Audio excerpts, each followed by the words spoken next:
This is what I would like to call like the timeout summit. Both sides basically have some vested interest in taking time out to try to stabilize what is underneath, a pretty feisty and adversarial relationship. Neither of the two sides actually want to go back into sort of overt deep freeze relations at this point in time. I think there will be agreements. Whether they have substance or not remains to be seen. US President Donald Trump arrives in Beijing this week for the first time in 9 years. How time flies. For a high-stakes summit with China's leader Xi Jinping, as the world's two largest economies attempt to navigate an increasingly volatile trade and security relationship. The US delegation reportedly wants to secure what they're calling the 5 Bs, that sell more Boeings, beef and soybeans, and then create a board of investment and a board of trade. And these are aimed at separating economic issues from broader security tensions. Meanwhile, from Beijing's side, they see US export controls on advanced chips and AI tech as a major strategic threat. And Beijing is expected to push for looser restrictions and wider access to the American market for Chinese exports. The meeting comes amid slowing global growth, conflict in the Gulf region, supply chain uncertainty, and burgeoning tensions between Washington and Beijing. Now, with the global economy on edge, can the two sides de-escalate tensions, or is deeper economic decoupling now inevitable? Well, here to talk us through all of this is independent economist and author George Magnus. Thanks for joining us, George. Hi, Clifford. So let's kick off with the 5 Bs. I'm intrigued by these and what you make of them. I mean, the Board of Trade and Board of Investment, and the man does love boards. He's got boards, peace boards, all kinds of boards. Could creating economic boards maybe help stabilise ties, or what's your take on them? Listening to your intro there, what kind of struck me really is that this is what I would like to call like the timeout summit. It's both sides basically have some vested interest in taking time out to try to stabilize what is underneath, a pretty feisty and adversarial relationship, and it's always going to be for the foreseeable future. But I do think that because I think both sides do have a vested interest in trying to stabilize the relationship for different reasons that are relevant to them at home. I think we should welcome this. Détente and dialogue are better than war kind of talk and stuff like that. So it's kind of partially good news. It's the expectations are pretty modest and for good reason. But some of these trade arrangements and deals which are being talked about, as you say, the 5 Bs. The products themselves obviously will help Donald Trump ahead of the November elections if he can announce, big export orders for soybeans, Boeing and beef and so on.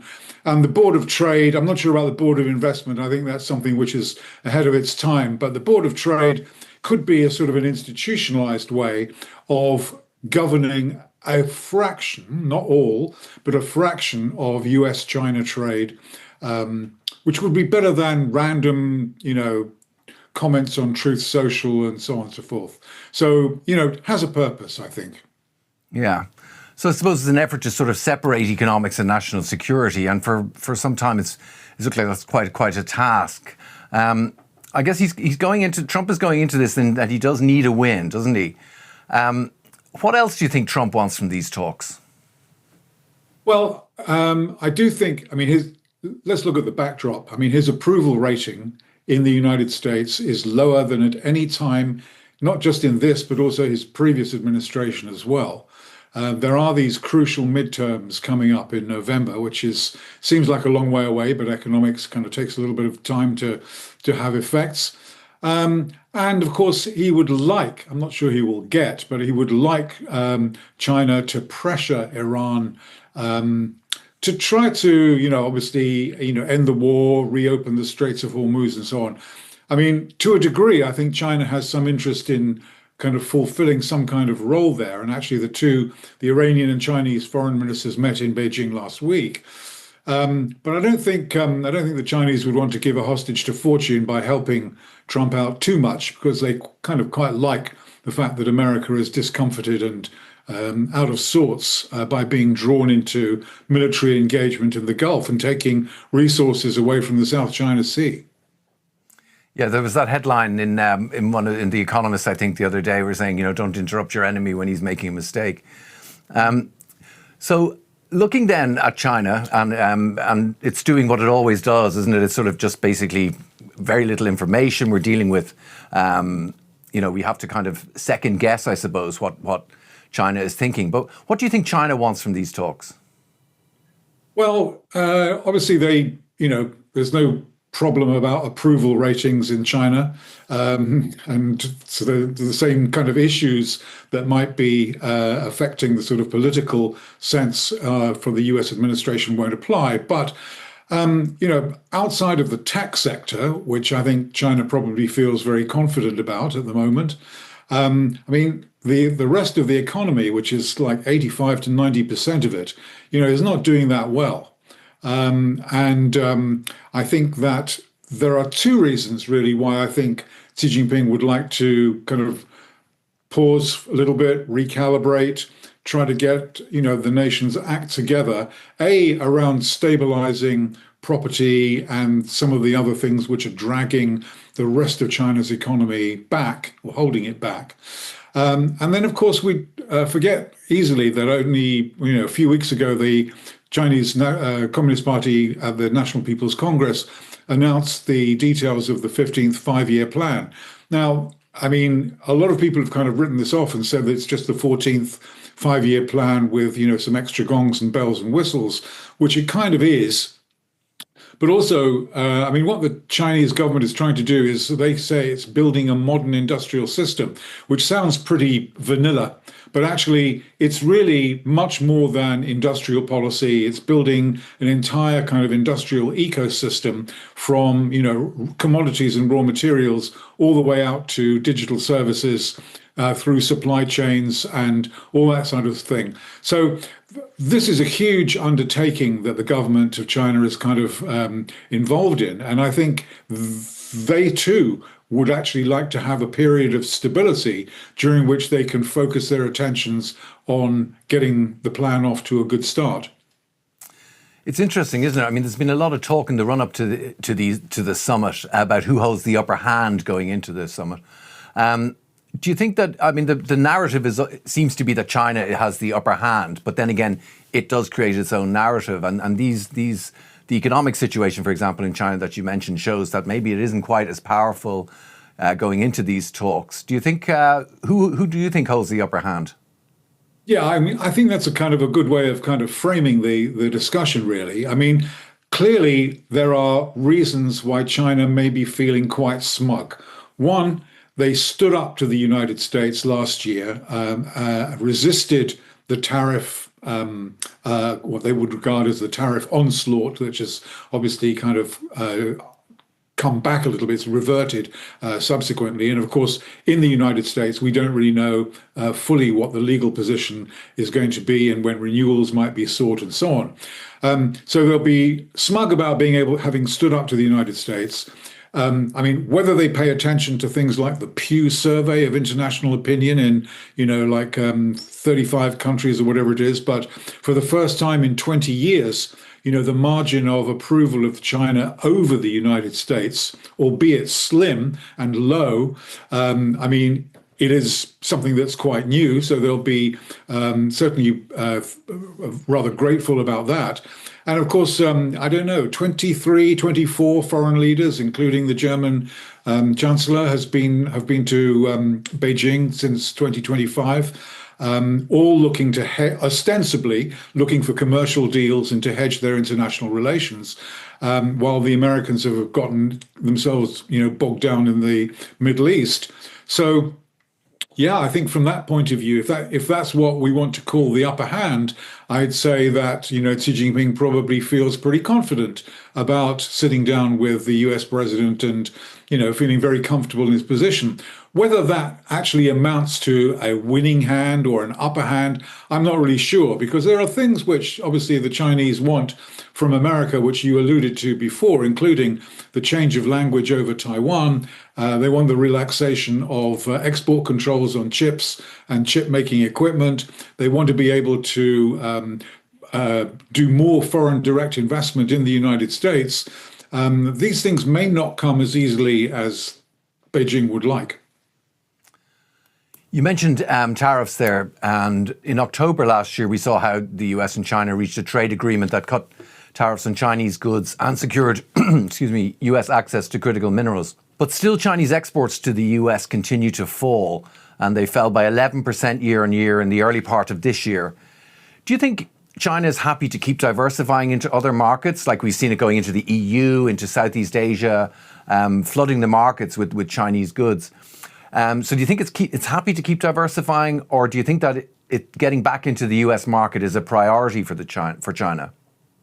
Well, I mean, there are a couple of things going on here. I mean, obviously, even before the conflict erupted in the Middle East, there was quite a lot of kind of trade pattern churning going on as a result of the tariffs and as a result of the activities of both Chinese and foreign companies in sort of hedging their trade routes by using third parties, so to speak, so like Vietnam or Malaysia, Mexico, Turkey, and so on, to reroute products. So a lot of export activity from China has gone into Europe and to other places, but a lot of it has also gone via third countries en route, as it were, to the United States, but obviously not directly traceable to an export from China and therefore to avoid the tariffs.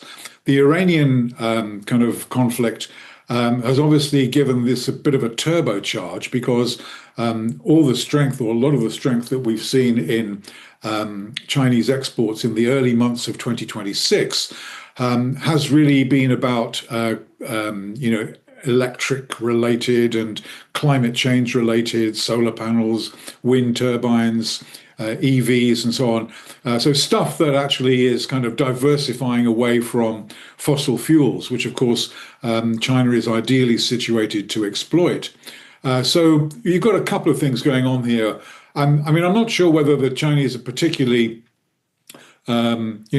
overly bothered about what the bilateral relationship with the United States is in terms of the actual levels of directly exchanged exports and imports, other than, of course, the tariffs on those products are much higher than they are in relation to other countries,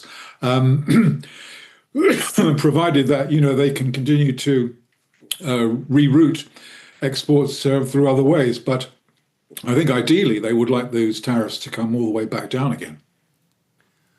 Right.